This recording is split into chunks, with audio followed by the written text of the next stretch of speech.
Hi everyone, we're at week 5 and it's a critical week because it's also an exam week. So a couple of quick updates. I sent out a few notes today regarding this week, specifically that we do have an exam this week, and just as a reminder, under the exam folder you will find the Pandora case and a supplemental piece of information on internet or digital radio. This will be the content that will be the basis of your exam questions, and what we will be doing is giving an exam based on the concepts that we have covered so far in our class, specifically in the first, including this week, first 5 weeks. So the introduction to marketing element, and in addition to that, either the topics we talk about today, which are segmentation and looking at competitive advantage, and all those elements will be included. So anything that's in these 5 weeks and the concepts that are in these 5 weeks applied to this content material is fair game for the exam questions. There'll be 4 questions, and what I mentioned is I will send out an email to all of you in a couple of days, which kind of gives you a framework for how the exam will work. The exam will actually be published on Friday, and you'll have until next Tuesday to complete it, and there's a certain structure and, if you will, sort of procedure you follow in order to take the exam online. And so we'll go over those details in just a couple of days, and you'll have them, and the exam will actually be issued on Friday, due for completion by next Tuesday, which ends up being the 3rd of July, just before the 4th, the holiday on the 4th. So we'll go through all of that separately, but for now what I wanted to do is just cover some of the concepts for today. Oh, one more thing before I do that.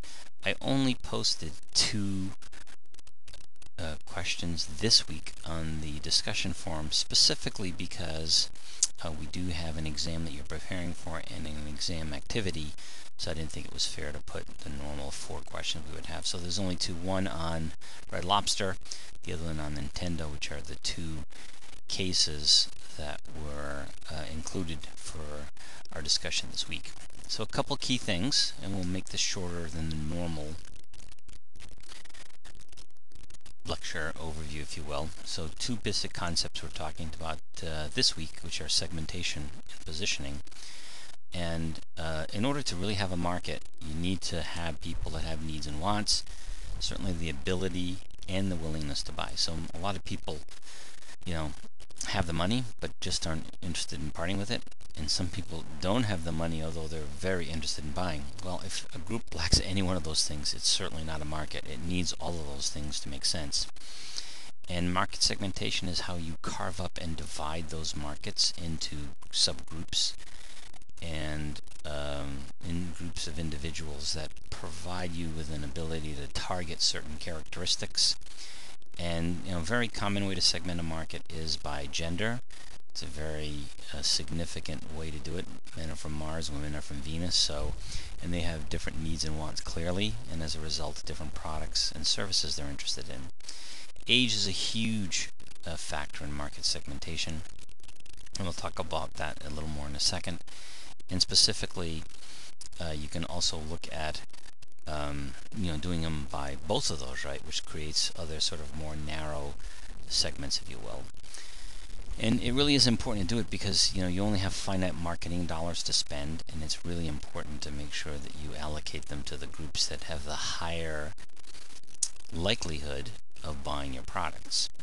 So a group has to be substantial, which means it's got to be big enough to spend time and effort working on it. It's got to be a group that you can identify and measure. So for instance, if you have a group of people that one of the classic examples I can give you is someone that has high blood pressure.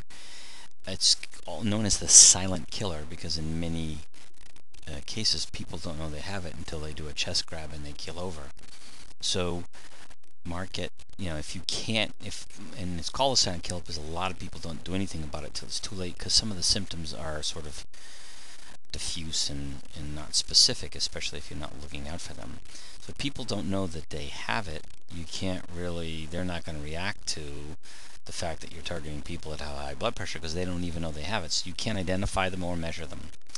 And you got to be able to get to them with a specific different mix. So if a general message doesn't make a difference, then don't bother. If it is a specific message that targets people and you access them, that's fine. And then do they respond to that different mix, right? So to segment criteria, it's got to be substantial market. You got to be able to identify and measure, get to them, and have them respond with a different marketing message. Those are all key elements. So this is just a graphical version of the previous slide, right? So if it meets those 4 requirements, you can segment. And we talked a little bit about the different variations. You can do it by geography too, right? There's particular areas of people where they live near the coast, inland, near a lake, in a mountainous region. I mean, so different parts of that can have an influence on how you target.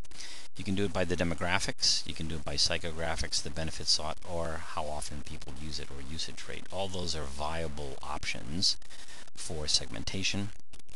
We talked about the geographic one. The market for snow parkas in Malibu, California is probably significantly smaller than it is in Anchorage, Alaska, and vice versa. The market for surfboarding supplies and materials in Anchorage much smaller than it would be in Malibu. You can also do it by regions in certain areas. There are some benefits to doing that, depending on what, maybe it could be a cultural demographic, people who are immigrants from a particular country, different nationalities, all these kinds of things have an influence on it. Again, the classic ones on demographic, age, gender, income, very significant segmentation tool that many companies use. Ethnic background is mentioned, and then very clearly family life cycle, and we'll mention that in a second. The ethnic segmentation is huge because of the significance, at least in the U.S., of what percentage of U.S. population is Hispanic, African American, or Asian. And family life cycle is important, so the needs and wants of someone who's just graduated from school, they pretty much take care of themselves. Whereas once you get on with your life, decide to get married, have kids, and the responsibilities that go with those. So if you're middle-aged, married with children, right, your needs and wants are significantly different, right?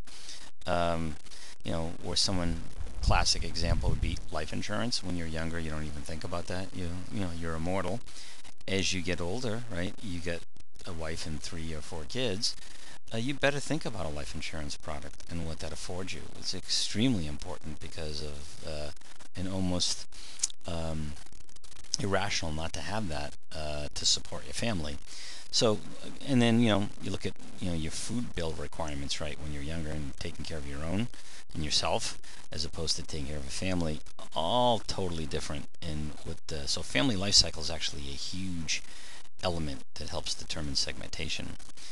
Psychographic, some people are sort of outdoorsy, some people inside like to keep to themselves, some people tend to be, very athletic, some people tend to be sedentary. All those things have an influence on what can be marketed to you. So personality, motives, lifestyles, and geodemographics. And, how do you like to spend your time? Are you a homebody? Do you like to travel? All these things have an influence on segmentation. And the benefits that are sought, that's another way to do it.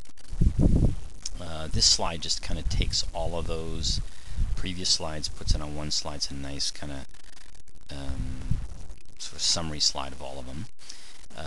You look at businesses, they look at things a little bit differently, right? So segmentation there, because they're a big concern in buying for many different elements of the company and the risks associated with making decisions, all those things tend to have an influence in how you segment businesses versus consumers. Their classic is geographic, the type of company, the size. Is it, a small business? Is it a Fortune 500 company?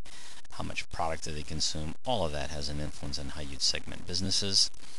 And there's some characteristics a little bit different. Third item, I think, is the more significant one: tolerance for risk. Most corporations tend to be risk averse, and because of that, they'll make decisions on supplier selection and product selection to make sure that their company doesn't get caught in trouble down the road because they tried to save a few pennies, and in the end it really didn't help them because they ended up shutting a production line down over something very simple, where if they had gone with something that cost a little more money and weren't as aggressive in terms of their supplier management, they would have been better off. So all those things have an influence and are different than they would be for individual buyers. Those are corporate buyers. I posted a question on Red Lobster, and what you find when you look at their website is you really don't see hardly any Red Lobsters in New England. Certainly none in Maine, Vermont, New Hampshire, none in Mass, none in Rhode Island, and just a few in Connecticut as you start to hit the New York border. So you think about the demographic for Red Lobster, right? I mean, it's a seafood company. It's named after a Red Lobster, but it's all about seafood and different variations thereof. So why is it that seems like a well-known, well-regarded concern, and you see their commercials on TV everywhere, right? Everywhere you travel, and certainly in the local area, even though we don't have any, but those tend to be nationally driven, either cable channels or network channels that tend to have the Red Lobster commercials. You have to wonder, why they haven't taken here and taken sort of hold in this particular area. So I've kind of thrown that up as an open question. Positioning is how another core concept for this week is how you look at providing or positioning your company and what it stands for to consumers. And it's kind of important. If you look at Procter & Gamble, which is the largest consumer packaged good or CPG company in the world, they actually sell all these different laundry detergents. Why bother, right? You would think there'd be efficiencies to only selling a couple, but with each one of these they have actually different positioning model. I'd be kind of curious to find out which ones you guys use and why. Tide is the big dog, clearly, almost a third of the market share, and I think this is US data. But you also look at these others here. I mean, why have one that is a value brand, Dash, and only has 1.8% of the market? What's interesting is the laundry detergent market is a multi-billion-dollar market. So even at 1.8%, you're probably, if you're talking like a $5 billion market, and let's say that average is 2, that's still $100 million. It's not a small or bad business to be in if you can make money at it.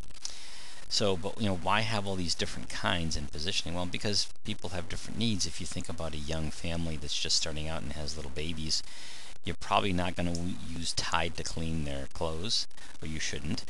But certainly Ivory Snow, which is the classic kind of brand for gentle cleaning for babies' clothes, and then Dreft, which is another more recent one. That certainly might seem obvious why that kind of positioning makes sense, but so if you look at something like Cheer, right, tough cleaning, color protection, what market or what kind of consumer would be focused on that? Maybe Era, which is stain treatment and stain removal if you're in the construction business or involved in a job where your clothes get really dirty. That may make a lot more sense than using like a Tide. Tide is tough and powerful, but stain treatment and stain removal, if you can get people to believe that that's what it does, certainly it would seem to me that it would play better with somebody who has a job that's in the sort of a tough environment and needs stuff to get really clean. It just seems tough and powerful cleaning doesn't sound as substantive as stain treatment and stain removal, depending on the kind of business you're in and what your clothes go up against. So that's why positioning is kind of important. It's always important to make sure that your product stands out from somebody else's. I mean, Subway is a sandwich shop that, for the most part, doesn't have real healthy food, but they position it that way with their spokesman, Jared, and it's all about it being made fresh right in front of you. So whether that's a real distinction or perceived doesn't matter. It's what people think that matters. If they think it's healthy and it's prepared fresh and it's better than other fast food, and let's make no mistake, Subway is fast food, then that's works, right? So product differentiation is pretty important. Perceptual mapping is kind of an interesting way to kind of look at things, and I like this one because if you think about or are familiar with, depending on your age, the Cadillac brand of cars, they used to be, at least, and I'm 52, so I've been around for a little while, and I can remember growing up in the late 60s, early 70s, that Cadillacs were stodgy and they were driven by grandmas and grandpas and just kind of farty old men and women, and that's kind of who drove them. If you think of a Cadillac today, it's the polar opposite of that, right? They're driven by people who are affluent, yes, but sort of more modern, if you will. I mean, they target cougars, so to speak, right?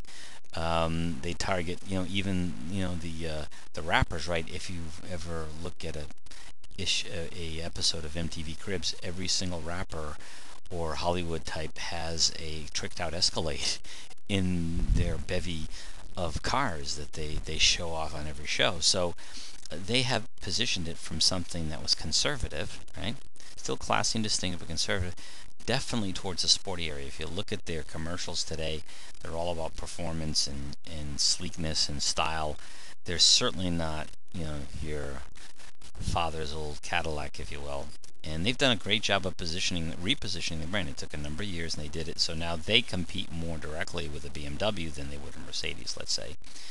And actually, this product planning map is still probably pretty accurate when it comes to Mercedes and BMW. Both, classy and distinctive cars. BMW is all about performance. Mercedes is a little bit more about being a conservative, and as a result, you would target different customers because of that. So product planning and this perceptual mapping, I think, works really well. We had the Nintendo case.